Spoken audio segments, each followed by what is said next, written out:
Hello friends, तो आज के इस वीडियो में हम बात करने वाले हैं रासायनिक अभिक्रिया एवं समीकरण के बारे में। जो रासायनिक विज्ञान क्लास 10th का यह पहला चैप्टर है। आज हम उसका कुछ पार्ट कंप्लीट करने वाले हैं, तो दोस्तों बने रहना होगा हमारे इस वीडियो में। तो मैं शुरू करता हूँ फ्रेंड्स, रासायनिक अभिक्रिया एवं समीकरण चैप्टर।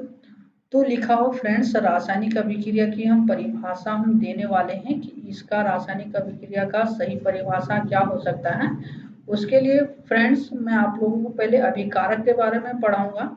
अभिकारक किसे कहते हैं, और हम उत्पाद या इसका दूसरा नाम होता है प्रतिफल। मैं इसके बारे में आप लोगों को पहले इसके बारे में मैं जिक्र करने वाला हूँ, अभिकारक के बारे में और उत्पाद के बारे में। उसके बाद मैं रासायनिक अभिक्रिया का डिफिनेशन मैं आप लोगों को बताऊंगा, तो अच्छी तरीके से आप लोगों को समझ में चली आएगी। तो मैं बात करता हूँ अभिकारक किसे कहते हैं। लिखा हुआ है फ्रेंड्स कि रासायनिक अभिक्रिया में भाग लेने वाले तत्व या यौगिक को हम अभिकारक कहा जाता है या अभिकारक कहते हैं। मतलब रासायनिक अभिक्रिया में भाग लेने वाले पदार्थ को हम क्या कहेंगे, अभिकारक कहेंगे। मतलब जो पदार्थ रासायनिक अभिक्रिया में भाग लेगा उसे हम कहेंगे अभिकारक। देखिए फ्रेंड्स, एग्जांपल में आप लोगों को समझा रहा हूँ। ये हाइड्रोजन से अभिक्रिया करता है क्लोरीन, यह हाइड्रोक्लोरिक अम्ल बनाता है।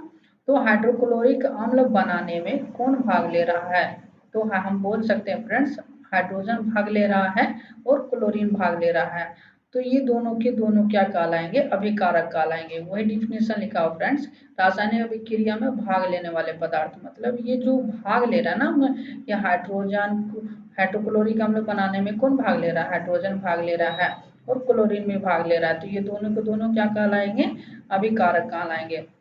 उसी प्रकार फ्रेंड्स ये जो कैल्शियम ऑक्साइड बन रहा है और कार्बन डाइऑक्साइड बन रहा है, तो ये दोनों पदार्थ बनाने में कौन भाग ले रहा है, तो ये हम बोल सकते हैं CaCO3 बन रहा है। मतलब कार्बन कैल्शियम कार्बोनेट बन रहा है। कैल्शियम कार्बन टूटता है तो कैल्शियम ऑक्साइड और कार्बन डाइऑक्साइड बन रहा है। तो मुख्य रूप से ये जो पदार्थ बने हैं वो किसके कारण बने हैं, किस चीज के कौन भाग लिया है इसको बनाने में, तो ये लिया है कैल्शियम कार्बोनेट, तो अभिकारक कहलाएंगे ये।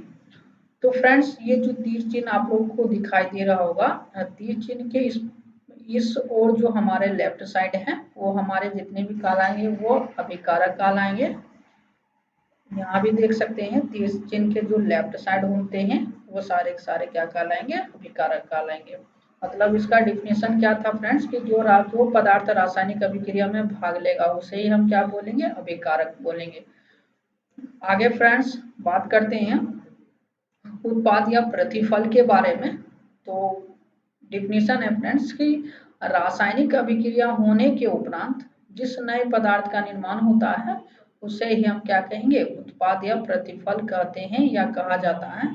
तो रासायनिक अभिक्रिया होने के उपरांत मतलब ये जो हुआ अभिकारक अभिक्रिया दोनों के बीच हुआ, तो किसका निर्माण हुआ, तो हम देख सकते हैं हाइड्रोक्लोरिक अम्ल का बन रहा है।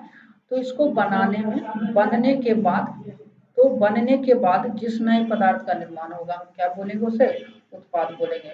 उसी प्रकार ये कैल्शियम कार्बोनेट है, ये टूटने के बाद मतलब ये टूटा तो ये कैल्शियम ऑक्साइड और कार्बन डाइऑक्साइड बना। तो ये बनने के बाद मतलब ये होने के बाद इसका निर्माण हुआ कैल्शियम ऑक्साइड और कार्बन डाइऑक्साइड का। तो निर्माण दो नए पदार्थ का होता है, एक भी होता है। तो ये सारे के सारे क्या कहलाएंगे, उत्पाद कहलाएंगे। तो आप लोगों को तीर चिन्ह आप लोगों को दिख रहा होगा, तीर चिन्ह के जो इस ओर जो होते हैं राइट साइड, वो सारे के सारे उत्पाद होते हैं। इसका दूसरा नाम प्रतिफल होता है। और जो आप लोगों को तीर चिन्ह के इस ओर जो होते हैं लेफ्ट साइड में जो होते हैं वो हमारे अभिकारक कहलाते हैं। तो रासायनिक अभिक्रिया होने के उपरांत जिस नए पदार्थ का निर्माण होगा उसे तो हम क्या बोलेंगे, उत्पाद बोलेंगे।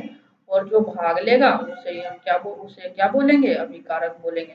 मुझे लगता है फ्रेंड्स आप लोगों को इसमें अभिकारक और उत्पाद में समझने में कोई दिक्कत नहीं हो रही होगी। अब फ्रेंड्स अब हम जानेंगे कि रासायनिक अभिक्रिया का परिभाषा क्या हो सकता है।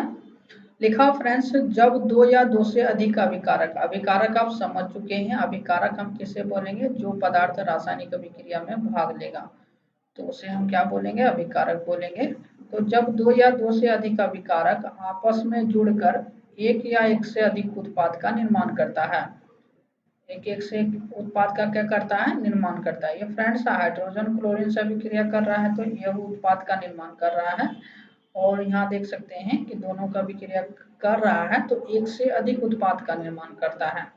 क्या कर रहा है, एक से अधिक उत्पाद का निर्माण करता है। वही फ्रेंड्स लिखा हुआ है कि जब दो या दो से अधिक अभिकारक आपस में जुड़कर एक या एक से अधिक उत्पाद का निर्माण करता है, या एक अभिकारक टूटकर दो या दो से अधिक उत्पाद का निर्माण करेगा, तो उसे ही हम रासायनिक अभिक्रिया कहते हैं या कहा जाता है। तो रासायनिक अभिक्रिया जब दो पदार्थ आपस में जुड़ेंगे तो उसे भी हम रासायनिक अभिक्रिया बोलेंगे। या एक अभिकारक टूटकर दो नए पदार्थ का निर्माण होगा, मतलब उत्पाद का निर्माण होगा, तो उसे भी हम क्या बोलेंगे, रासायनिक अभिक्रिया बोलेंगे। मतलब रासायनिक अभिक्रिया एक दो पदार्थ आपस में मिलेंगे तभी भी जिस नए पदार्थ का निर्माण होगा तभी उसे हम क्या बोलेंगे, रासायनिक अभिक्रिया। या तो कोई टूटकर दो नए पदार्थ का निर्माण करेगा तो उसे भी हम क्या बोलेंगे, रासायनिक अभिक्रिया बोलेंगे। मतलब रासायनिक अभिक्रिया का मुख्य रूप से डिफिनेशन होता है कि जब दो पदार्थ आपस में जुड़ेंगे या तो दो पदार्थ या तो एक पदार्थ टूटेगा, तो मुख्य रूप से हम बोल क्या सकते हैं कि रासायनिक अभिक्रिया हम उनको बोल सकते हैं या तो टूटता, या तो दो पदार्थ आपस में जुड़ता है या तो एक पदार्थ टूटता है। तो जुड़ेगा तो एक बनेगा, एक से अधिक भी बन सकते हैं। तो टूटेगा तो एक से दो से भागों में दो भागों में भी टूट सकता है, दो से अधिक भागों में भी टूट सकता है, इसमें कोई दिक्कत नहीं है। तो सारे के सारे जितने भी आप लोगों को केमिकल रिएक्शन आप लोगों को देखने के लिए मिलेगा, सारे के सारे इक्वेशन जो होते हैं वो रासायनिक अभिक्रिया ही होता है। तो फ्रेंड्स मुझे लगता है आप लोगों को ये परिभाषा आप लोगों को समझ में आ रहा होगा। लेकिन फ्रेंड्स आप लोगों को अगर शॉर्टकट परिभाषा चाहिए तो मैं भी आप लोगों को बता देता हूँ कि जब दो पदार्थ आपस में जुड़ते हैं तो एक नया पदार्थ का निर्माण करेगा, तो उसे ही हम क्या बोलेंगे, रासायनिक अभिक्रिया बोलेंगे। आप ऐसे इस परिभाषा का डिफिनीशन भी आप लोग एग्जाम में लिख कर आ सकते हैं, कोई दिक्कत नहीं है।